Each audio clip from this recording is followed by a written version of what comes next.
11. slobodna zona održat će se od 5. do 10. novembra u 8 bioskopa u Beogradu, Novom Sadu i Nišu. Koliko će biti dokumentarnih igranih filmova, koji film će svečano otvoriti festival, reći će nam selektor festivala Rajko Petrović. Dobro jutro, dobrodošli Novi dan. Dobro jutro. Hajde da krenemo od toga, svečano otvaranje u Sava centru, je li tako? Da. Kojim filmom?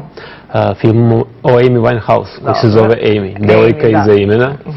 Odlična prilika za publiku da upozna ovu genijalnu umetnicu sa jedne i druge strane. Čuo sam i nekakve komentare da je još jedan način da se na nečim nesrećem zapravo zarađuje, ali nije tako. Dakle, ekipa koja je radila film, reditelj Asif Kapadija, radili su upravo zbog toga da je zaštite i da nam je predstave u jednom svetlu koje je objektivno i da je predstave u jednoj borbi ili u nekakvom odnosu jednog uspješnog umetnika koji je hipertalentovan u odnosu sa muzičkom industrijom.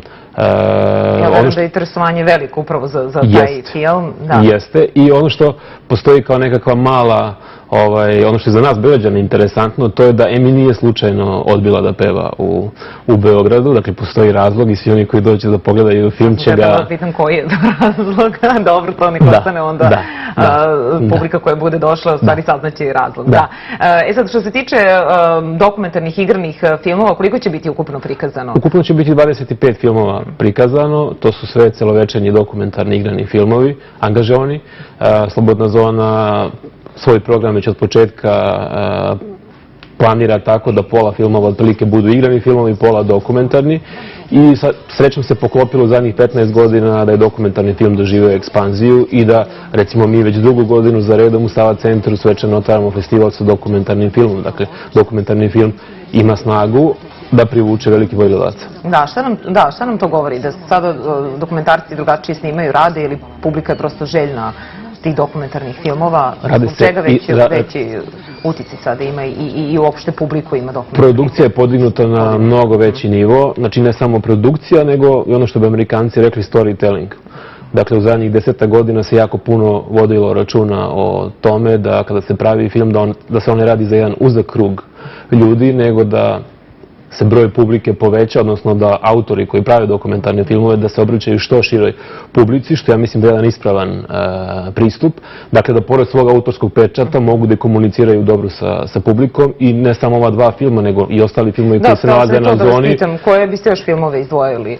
Pa svakako da su na ovom festivalu, recimo, Taksi, pobednik Berlinskog festivala, ili Ja, Early, devojka na sameti, koji je pobednik Sundance-a, filmovi koji će privući veliku publiku, ali recimo Slobodna zona je jednim delom sastavljena od tih festivalskih pobednika, ali sa druge strane dobar deo filmova su filmovi koji ne možete da nađete na free downloadu. Dakle, moja koleginica Branka Pavlović i ja se poprilično trudimo da nađemo isto tako kvalitetne filmove kao što su pobednici festivala, samo eto tako nisu imali sreće u svom festivalskom, recimo, životu.